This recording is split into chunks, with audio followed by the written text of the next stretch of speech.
Some of the reporters who are so-called reporting on the Israel-Palestine war right now may need a bit of a journalism refresher, because some of what we've seen has been unprofessional and highly problematic. This has led to misinformation around the narrative online and has even distorted the situation on the ground, which right now is a highly costly mistake, particularly for people in the besieged Gaza Strip. Here's a quick run through of how to accurately report breaking news and wars, because it's a serious responsibility. When a major event or crisis breaks out, information from the scene must be clearly and explicitly verified, and then reported accurately. And take notes, because some of the journalists reporting on the latest escalations from Palestine and Israel may have missed those lectures in journalism school. There's this famous quote by journalism professor Jonathan Foster saying, if somebody says it's raining and another person says it's dry, your job isn't to quote them both. Your job is to look out the fucking window and find out which one is true.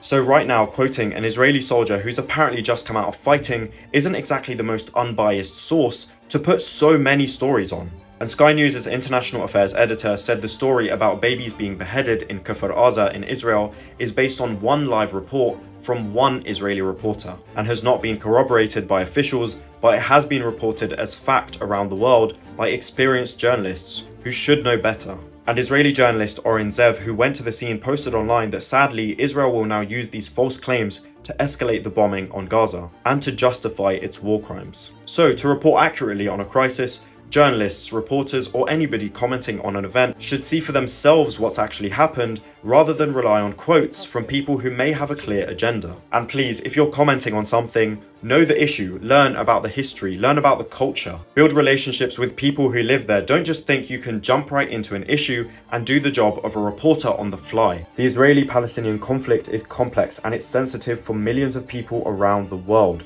Learn the context before you report on it.